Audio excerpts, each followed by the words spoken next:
e falou: gostei, né? Gostei de ver o que você publicou aí, né? Ele ficou todo feliz. E é para ficar mesmo, gerando frutos, né?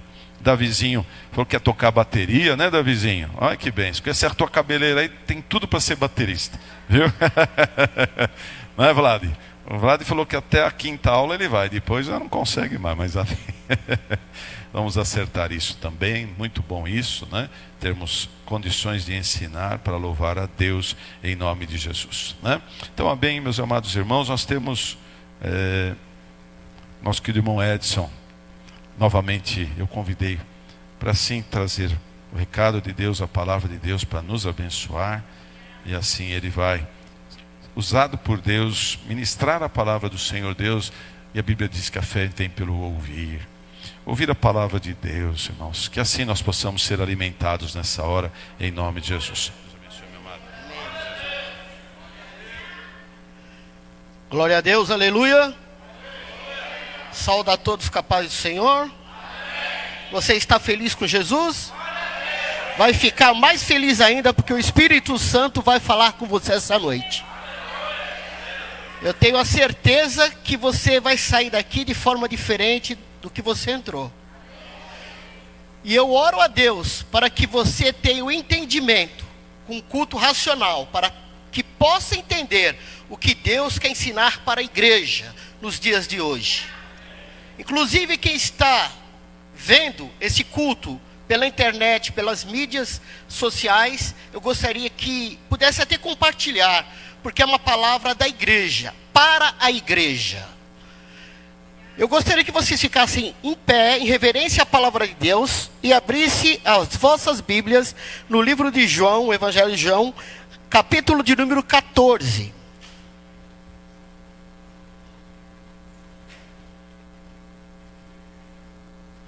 João 14. O versículo que nós vamos ler são 2. Mas primeiro nós vamos ler o versículo 12. E depois nós vamos ler o versículo de número 23. Todos acharam? Glória a Deus. Eu gostaria que você ficasse bem atento o que está escrito na palavra de Deus. Porque a Bíblia, Pedro disse que ela não foi profecia alguma criada por desejo de homem, mas homens santos, inspirado pelo Espírito Santo, o escreveu. A Bíblia ela passou por um processo chamado canon, onde que eles viram a veracidade da Bíblia geologicamente, e viram a veracidade de forma dos tempos, e nós vimos a veracidade da Bíblia através do Espírito Santo de Deus que trabalha no meio da igreja. Então, eu gostaria que você pudesse ter muita atenção no que Jesus disse, para que você pudesse entender o que o Espírito Santo quer falar à igreja. Amém? A palavra de Deus diz assim, no versículo de número 12: digo-lhes a verdade, aquele que crê em mim, fará também as obras que eu tenho realizado. Fará coisas ainda maiores. Está escrito aqui, irmãos. Fará coisas ainda maiores do que estas, porque eu estou indo para o Pai, e eu farei o que vocês pedirem em meu nome, para que o Pai seja glorificado no Filho. O que vocês pedirem em meu nome, eu o farei. Versículo de número 23. Respondeu-lhe Jesus: se alguém me ama, obedecerá a minha palavra. Meu Pai o amará. Nós viremos a ele e faremos morada nele. Você crê nisso? Você crê nisso? Então pode se aceitar em nome de Jesus Cristo. Aleluia. Quem quer começar a partir de agora, se você já não viveu ou não vive, começar a viver uma vida no sobrenatural de Deus, mas tem que falar com fé. Quem quer viver uma vida no sobrenatural de Deus? Pois o Espírito Santo vai te ensinar hoje como viver no sobrenatural de Deus. Aleluia. A gente vê pela Bíblia, pelas Escrituras, que há 3 possibilidades de atraírem o povo a Jesus. O povo, ele ia até Jesus, primeiro, pela dor. As pessoas que tinham uma enfermidade, que tinham um espírito imundo, o leproso, aquelas pessoas que tinham um grande problema espiritual, que tinham um filho ou uma filha moribunda, próximo à morte, ou alguém até que já morreu, pela dor, ela ia até Jesus. A gente via que muitas pessoas também é pela necessidade. Ela sentia uma necessidade de algo e ela ia até Jesus. Ela estava precisando comer de alimento. Ela vivia em extrema pobreza e ela ia até Jesus. Que ela queria descobrir o que aquele homem poderia fazer ou dar uma palavra para ajudá-la. E nós víamos também que as pessoas iam até Jesus para ver os milagres. Porque Jesus curava, ele dava vista ao cego, ele fazia o coxo andar, ele ressuscitava os mortos. E atrás de ver algo, a igreja tomou conhecimento disso. E nós vimos que hoje nas igrejas não existem mais milagres. Dificilmente a gente vê milagres na igreja. E homens criaram estratégias para atrair o povo. Muitas igrejas criaram estratégias através da necessidade, mostrando algo que é irreal, fazendo de Deus um Deus de barganha. Vem até a mim e traz a mim, que eu vou te fazer isso, vou te fazer aquilo, vou te fazer aquilo outro. Nós sabemos que a Bíblia é clara e ela diz que nós devemos trazer os nossos dízimos, as nossas ofertas e vir na igreja para buscar a nossa salvação, para conhecer mais de Deus, para saber o que Deus quer para nossas vidas. Nós sabemos que até no livro de 1 Coríntios, no capítulo de número 9, versículo de número 7, diz que quando nós viermos a Deus, nós devemos dar conforme propõe o nosso coração, não por tristeza, nem por necessidade, porque Deus ama aquele que dá por alegria. Você tem que trazer aquilo que você tem de melhor para a casa do Senhor, porque você ama o seu próximo. Porque se você não ama o seu próximo, o amor de Deus não está em você. Você tem que fazer a obra que Jesus nos delegou, ajudando. Porque nós temos responsabilidade com esta igreja, com essa congregação. Nós temos responsabilidade com a igreja de Jesus Cristo. Nós fazemos parte de um corpo. E a nossa responsabilidade é fazer com que essa casa, ela se expanda, alargue as suas tendas, traga muito mais pessoas, para que sejam salvas e conheçam o verdadeiro evangelho. E você é responsável por isso. Eu sou responsável em fazer isso. A Bíblia diz também, no livro de Apocalipse, inclusive o pastor citou ontem, da timidez espiritual. Nós vivemos num comodismo espiritual, onde nós viemos para a igreja, ouvimos a palavra, voltamos para a nossa casa, vivemos as nossas vidas, depois voltamos para a igreja, ouvimos a palavra e voltamos, e assim se torna um círculo vicioso. Eu quero mudar essa versão. Eu quero mudar esse contexto de um esfriamento espiritual nas igrejas. Eu quero que o Espírito Santo possa abrir agora o seu entendimento, até o meu entendimento, para que a gente possa ver que Jesus nos delegou coisas muito maiores. Jesus nos deu autoridade, como o pastor citou aqui, para coisas muito maiores do que essa. E você acabou de ler aqui na Bíblia. Mas antes, o Espírito Santo vai te mostrar como que o diabo trabalha contra o nosso trabalho, contra a igreja. Quando Jesus Cristo escreveu, no Evangelho está escrito, João 10:10, o diabo veio senão para roubar, matar e destruir. Ele resumiu o trabalho do diabo.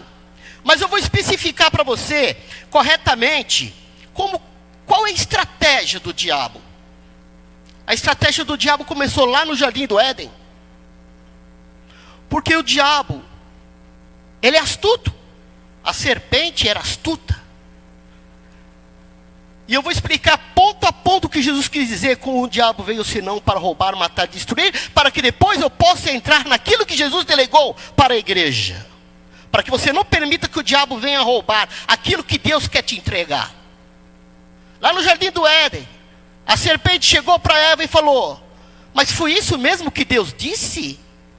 Foi isso mesmo que Deus disse para você não comer nem o fruto da árvore que está no meio do jardim? O que o diabo fez? Ele colocou em dúvida a palavra de Deus.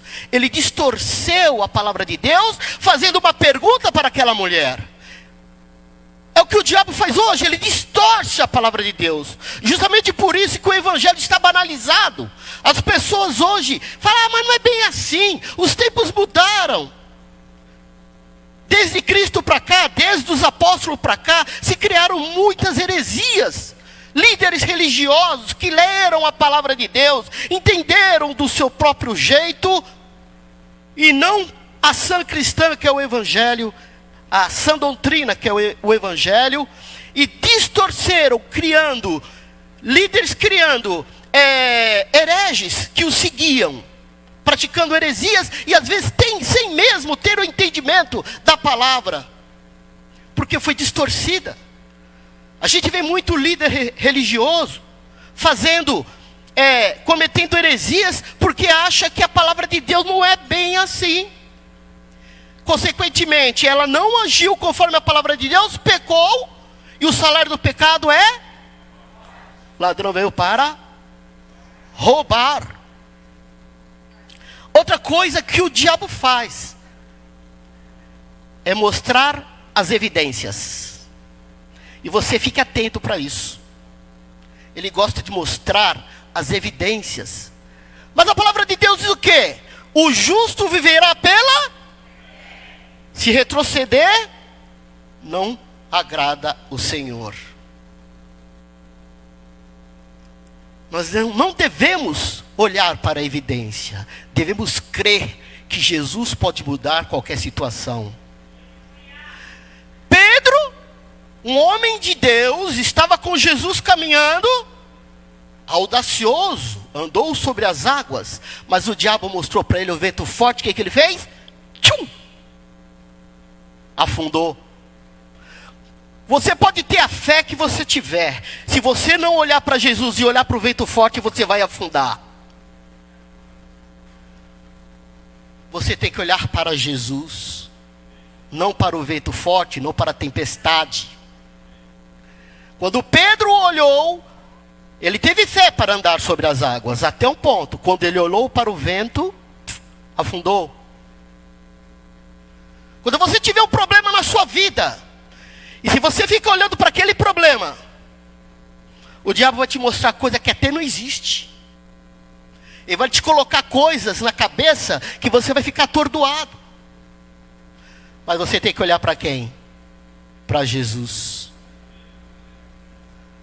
A Bíblia diz, no livro de Números 23:19, que Deus não é homem para que minta, nem filho do homem para que se arrependa. Falando ele, não vai fazer? Prometendo, não vai agir? Deus prometeu, e ele vai cumprir. Você lembra do que você leu aqui? Você lembra? Outra coisa que o diabo faz, falando em roubar, ele rouba a sua fé, quando você olha para as evidências. O diabo veio para roubar. O diabo cria confronto. Quando Jesus foi levado ao deserto, quem levou Jesus para o deserto? Vocês sabem, igreja? Quem conduziu Jesus ao deserto? Não foi o diabo. Foi o Espírito Santo que levou Jesus e conduziu ao deserto para ser tentado pelo diabo. Às vezes a gente se confunde com as coisas de Deus. Não, é o diabo, é o diabo. E Deus está querendo provar a sua fé. Deus está querendo que você se fortaleça na fé. E você, não, é o diabo, é o diabo. Se não houver tempestade, você não vai andar no sobrenatural, né, igreja? Como você vai andar sobre as águas? Às vezes Deus te leva para o deserto. Mas Jesus foi para o deserto para ser tentado, não para ser provado. Ele foi tentado. Por quê? Ele quis nos trazer uma lição. E a lição é: rejeitai o diabo, ele fugirá de vós. Porque o diabo tentou ele por 3 vezes. E o confronto. Como que é o confronto? Ah, mas se você for filho de Deus, faça com que essas pedras se tornem pães. Sabia que ele estava com fome, jejuado 40 dias e 40 noites. O diabo sabe da sua necessidade. E o confronto? Se você é filho de Deus, lança-se daqui para baixo lá, que Deus dará ordem aos seus anjos. E o confronto? Eu te darei todos os reinos aí, ó. Só você se prostrar e me adorar. É o que o diabo tem feito com muitas pessoas que servem a Deus. Rejeitai o diabo, ele fugirá de vós. Muitas pessoas, quando estão passando por dificuldade, olha, eu vivo na igreja, estou orando, eu não sei porque que essas coisas estão acontecendo comigo. Peço oração, faço isso, faço aquilo. Por que tudo isso está acontecendo comigo? Não deixe o diabo confrontar você. Não põe em dúvida a palavra de Deus na sua vida. Não perca a sua fé mediante a sua provação. Não perca a sua fé, porque às vezes Deus te traz uma provação para te fortalecer na fé. Eu, por exemplo, não acredito que Deus, ele prova as pessoas para saber se a pessoa vai fazer aquilo ou não. Porque senão eu coloco em dúvida a presciência de Deus. Não, Deus colocou Abraão à prova para ver se ele entregar o filho dele. Mas o cordeiro já estava lá. Deus sabe todas as coisas e já sabia que Abraão ia entregar o filho. Deus coloca, porque na verdade, quem precisa de autoconfirmação é nós. Deus coloca a nossa fé em prova, para que nós possamos nos fortalecer. Davi, por 3 vezes, ele teve a sua fé provada. E ele se fortaleceu ao ponto de que quando ele foi derrotar o gigante, ele lembrou do que Deus o fez na vida dele e livrou ele. Porque ele creia naquele Deus que ele servia. Você tem que crer no Deus que você serve. E quando você estiver passando por uma dificuldade, você olhe para Jesus. Deus está te colocando mediante uma situação para que você possa fortalecer a sua fé, porque Deus quer homens e mulheres de fé para guerrear, porque a nossa luta não é contra carne ou sangue, é contra principados e potestades do reino das trevas. Agora, irmãos, eu vou dar uma lida de novo, para você poder entender algo. Digo-lhes a verdade, João 14:12. Digo-lhes a verdade, você não precisa ler não, pode deixar que eu vou ler para você. Digo-lhes a verdade, aquele que crê em mim, fará também as obras que eu tenho realizado. Fará coisas maiores, ainda maiores do que esta, porque eu estou indo para o meu Pai, e eu farei o que vocês pedirem em meu nome, para que o Pai seja glorificado no Filho. O que vocês pedirem em meu nome, eu o farei. Aí Deus coloca uma pessoa na sua vida, para que ela veja milagres. Deus quer te usar, para que você ande no sobrenatural. Deus faz você ficar próximo de uma pessoa, e você fala, puxa vida, o que eu vou fazer agora? O que eu vou fazer agora? Eu não posso fazer nada. Isso daí, eu vou orar por essa pessoa, mas isso não é para pastores, isso não é para presbítero, isso não é para doutores, certo? Deus chamou pastores, Deus chamou outros para missionários, presbíteros, Deus chamou. Mas aqui ele diz, aquele que crê em mim, você está incluso. Você está inclusa. É aquele que crê em mim. É necessário que você creia em Jesus, para que você faça obras maiores do que Jesus. E quando Deus colocar alguém na sua vida, você vai viver o sobrenatural e mostrar que Jesus ainda faz milagre. E essa pessoa vai vir aqui porque ela sabe que Jesus faz milagre. Ela vai vir aqui não pela necessidade, para ver os milagres que Jesus está fazendo. Porque você foi usado, você foi usada para fazer milagre. A igreja está precisando sair do comodismo espiritual e entrar e ser quente, nem frio e nem morno, mas quente, audacioso. Ter coragem para andar sobre as águas e continuar andando. Se alguém colocar alguém na sua vida, ore por ela. Não fala, vou falar para o pastor orar para você, porque é o seu dever orar e fazer as obras de Jesus naquela vida. Você está lá, foi Deus que te colocou lá. Vou contar um pouco da minha vida para vocês, de algum testemunho meu, rapidinho. Só para ilustrar essa passagem. Eu já fiz muitas visitas. Eu e minha esposa íamos fazer muitas visitas em muitos locais. E nessas visitas, eu quando ouvi esta palavra, logo que eu me converti, hein? Eu não tinha nem noção de muitas coisas, mas logo que eu me converti, eu ouvi essa palavra. Jesus falou que eu posso fazer obras maiores. Isso me encantou. Porque o pastor dizia que a mulher dele pegou um câncer maligno.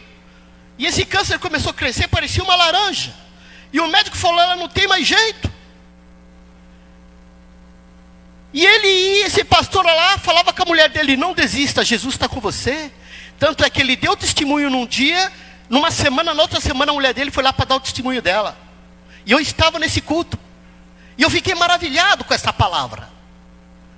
E ele falava que ele subia em cima dela e falava assim, tumor, você vai sair daí em nome de Jesus. Tumor, você vai sair daí em nome de Jesus. Tumor, você vai sair daí em nome de Jesus. Aí o médico um dia chegou, viu ele em cima dela, o que você está fazendo? Eu estou falando com o tumor, porque tudo que é ser vivo, ele tem que ouvir a voz de Jesus, porque Jesus Cristo é nome sobre todo nome, e foi o próprio Deus que escolheu, porque Maria estava esperando dar a luz, e lá chegou o anjo e falou, você dará o nome de Jesus, que é nome sobre todo nome. E ele falava, até as cadeiras que estão aqui, ela vai ouvir o nome de Jesus, e ela tem que obedecer, porque tudo foi criado para ele e por ele. Aleluia! Aí o médico falou assim, olha, pode pegar sua mulher e levar para casa, porque é estado terminal, não tem jeito. Ele falou, não vou levar minha mulher para casa, porque está no estado terminal. Eu vou levar a minha mulher para casa, porque Jesus curou ela. E não foi isso que aconteceu, igreja? Precisa mudar essa história? Não. Ele acreditou naquilo que Jesus falou. E eu fui visitar um senhor, naquela época estava tendo uma situação ruim. Fui lá visitar um homem que era agiota, tinha loja de disco, estava uma situação horrível. E eu fui lá visitar aquele homem para pagar lá para o cara o que eu devia para ele. Um senhor bem de idade, e ele estava lá na sala dele assim, Eu falei, o que está acontecendo com o senhor? Eu estou com uma dor na perna, não estou conseguindo nem falar. E a perna dele estava branca, e ele não conseguia falar. O Espírito Santo tocou em mim na hora. O Espírito Santo tocou em mim na hora, ora por ele. E agora? E agora? Vou fazer que nem Moisés? Não, minha língua é pesada.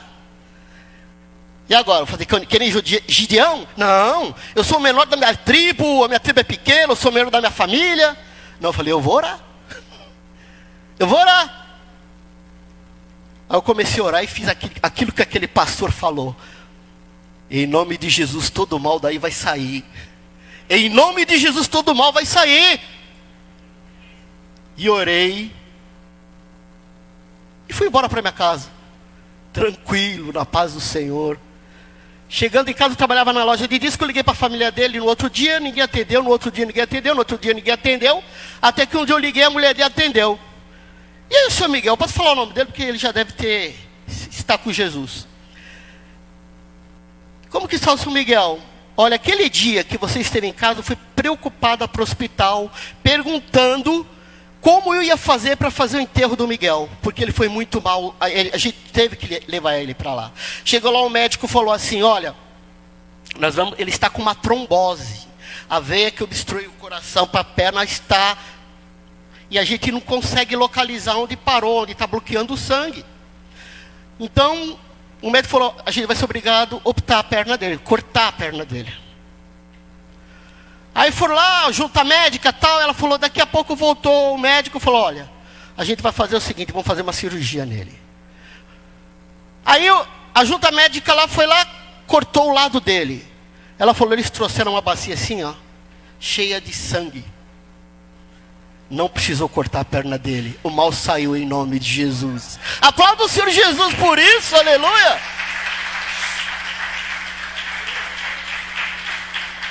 Eu vou correr porque a hora está avançada. Eu logo que me converti, eu tinha uma irmã que servia a deuses estranhos. Ela colocava até santos na casa dela e colocava comida lá para o santo. Ela tinha um problema, inclusive ela colocou o testemunho dela, ela é missionária, ela colocou o testemunho dela no Facebook, eu vou reportar para o meu Facebook para colocar. E ela tinha um santo lá que ela dava comida para o santo, e tinha um homem lá que falou para ela assim, olha, você vai ter que operar do coração, e eu vou estar lá, e o santo, não sei das quantas, vai estar lá para fazer essa operação. E ela veio falar comigo, eu falei, não, quem vai te operar é Jesus, mestre dos mestres. Comecei a falar de Jesus para minha irmã. E comecei a falar, e ia no hospital, falava com ela, até que um dia eu fui com a minha esposa lá, e com a minha família, vamos joelhar aqui no chão agora todo mundo. E aí o meu cunhado falou, estou vendendo o meu Monza a preço de banana, porque eu tenho que comprar válvula para colocar no coração dela. Eu falei, não vai precisar de válvula nenhuma, porque Jesus quando faz a obra, ele faz perfeito. E lancei a profecia na vida dela. Verdadeiramente ele levou sobre si todas as nossas enfermidades. Lancei a profecia na vida dela. Ela operou.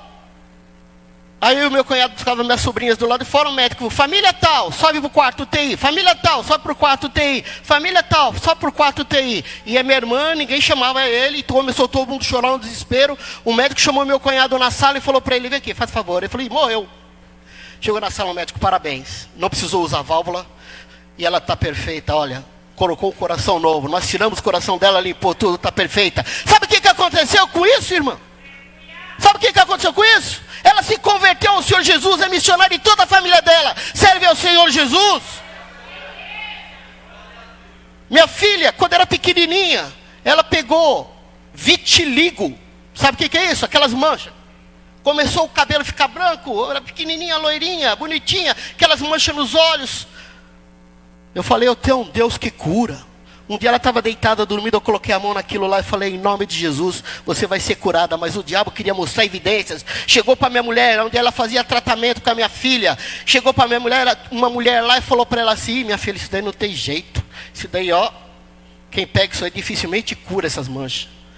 Eu orei hoje, ela não tem uma pigmentação no corpo, para a glória de Deus, aleluia. Glória a Deus. Estou terminando, só vou falar aqui agora o versículo de número 23. Se alguém me ama, obedecerá a minha palavra. Meu Pai o amará, e nós viremos a ele e faremos morada nele. Se alguém me ama, obedece a minha palavra. Nós viemos, eu e meu Pai, e faremos morada nele. Eu fiz alguma coisa? Eu já orei para muitas pessoas foram curadas de câncer eu orando. Eu fiz alguma coisa? É o meu Pai, Jesus que mora em mim, que fez. Ele fala aqui, ó, eu e meu Pai viremos a ele e faremos morada. Eu morei numa cidade no interior que chegava para orar para a pessoa, ela caía lá endemoniada. Muitos demônios foram expelidos. Eu fiz alguma coisa no meu nome? Sai em nome do Edson? Não. Sai em nome de quem? Você está tímido por quê? Se ele faz morada na sua vida, ele te prometeu que você fará coisas maiores. Está esperando o quê? Para começar a trabalhar, para que o povo veja milagre, para que essa igreja fique cheia de tantas pessoas que veio para ver o milagre de Deus. Quantas pessoas? Quero dizer uma última coisa. Quando você vai fazer algo, você tem que fazer o possível, crendo que Deus fará o impossível. Ah, mas eu sou tímido. E se não der certo, eu vou orar para essa pessoa. E se ela não for curada? Muitas pessoas que eu orei também não foram curadas. Eu tinha um irmão da igreja que ele me amava. Ele tinha qualquer dor, ele tinha um câncer na garganta. Ele tinha qualquer dor, ele me chamava lá para orar para ele. E eu ia na casa dele, às vezes estava fazendo salgado lá, aparecia a mulher dele com o carro lá, vamos lá orar pelo Eduardo, vamos lá orar pelo irmão Eduardo. Eu largava o salgado, peraí que eu já estou indo lá, corria lá, conversava com ele e tal. E eu comecei a gostar e pegar um amor por aquele irmão. E comecei a orar pela vida dele. Como eu já tinha, em nome de Jesus, feito orações para as pessoas que foram curadas de câncer, eu falei, Deus também vai trabalhar na vida dele. Mas aí chegou um tempo que ele cada vez piorava. Eu estava numa igreja com mais de 300 pessoas. E eu peguei o microfone para falar do dízimo de uma hora para outra. Eu falei, olha, hoje é o dia do meu aniversário. Eu tenho orado por esse irmão e não vi solução do Senhor. Eu quero um presente do Senhor, a resposta. Até meia-noite, 10 para meia-noite, o pastor ligou para mim e falou, o irmão Eduardo morreu. Deuteronômio 29. As coisas reveladas ficaram para o homem, filho do homem. As encobertas ficaram para Deus. Se Deus fizer, Ele é Deus. Se Ele não fizer, Ele continua sendo Deus. Deus tem os propósitos dEle para cada pessoa. Ah, mas agora veja bem. Imagine se Moisés fosse questionar Deus. Deus falou, toca o cajado no mar e diz o povo que marche. Mas Senhor, será que vai dar certo? Né? Gideão, vá lá, livrar o meu povo. Uma que ele foi. Mas você sabe, quem livrou o povo? Foi o Senhor. É o Senhor que vai trabalhar por você. Se você crer e obedecer ao Senhor Jesus, Cristo está fazendo morada em você. A hora que você orar e Deus colocar alguém na sua vida, você vai ver o sobrenatural de Deus acontecer na vida daquela pessoa. Deus, Ele prometeu aqui que você vai fazer obras maiores. Deus, Ele prometeu, Ele vai cumprir. Não seja tímido. Tem alguém na sua vida, na sua família. Põe a mão naquela vida e ore. Insista em oração. Deus, eu estou orando aqui porque o Senhor disse que obras maiores eu farei. E você vai começar a ver o milagre acontecer na sua vida. Você vai ver Deus trabalhar na sua vida, mas tem que obedecer. O nosso abecedário qual que é? ABCD. O de Deus é obedecer. Glória a Deus, aleluias. Louvado seja o nome do Senhor. Viva o sobrenatural de Deus. Viva sempre crendo que se Deus colocou alguém na sua vida, é para você orar, é para que você faça o sobrenatural, para que você veja o milagre acontecer, e aquela pessoa possa acreditar que Deus está na sua vida, e vir aqui, porque ele crê que Deus está com você. O missionário foi fazer uma missão, esqueci o nome, e lá na cadeia tinha um homem lá também preso com ele, e não queria saber de Jesus. Aquele homem ficou doente, ele pegava aquele homem, levava para tomar sol e voltava. Aquele homem sentia frio, ele pegava o cobertor dele e dava para aquele homem. Aquele homem estava fraco, ele pegava a comida dele, dava para aquele homem. Aquele homem um dia chegou para ele e falou assim, me fala desse Jesus, porque se você age dessa forma, imagine como deve ser esse Jesus. Mas também não espere um anjo vir fazer, o anjo, estou orando, o anjo vai aparecer. Um jovem, último testemunho, um jovem, criado na igreja, ia com a mãe na igreja. Lá ele se converteu. Com o tempo ele foi para as drogas, morava na periferia e foi para as drogas. Ficou endividado, os homens foram matá-lo. Ele fugiu para a mata, e lá ele falou, agora é o meu fim. Ficou atrás da moita, escondido. E lá ele lembrou do Senhor. Lá ele lembrou daquilo que ele ouvia na igreja. Ele falou, Senhor, manda um anjo. A tua palavra diz que o Senhor mandaria um anjo para me guardar. Mandou um anjo com a espada de fogo. Talvez seja o meu último momento, mas eu quero ver o livramento do Senhor. E colocou o coração na mão de Jesus naquele momento. E ficou lá esperando o anjo. Esperando o anjo. Daqui a pouco ele vê uma aranha tecendo. Ele pensou, né? Eu pedi um anjo e Deus me manda uma aranha. Aí cada vez mais o povo se aproximando dele. Quando chegou perto ali, falei, ele não está aqui não, porque tem a teteia de aranha, vamos embora. Talvez você esteja esperando um anjo, e Deus já tem preparado o melhor para a sua vida. As coisas pequenas é onde Deus mostra o poder e a força dele. Amém? Amém. Vão orar? Amém. Não vão ser tímidos? Vão ver o milagre acontecer?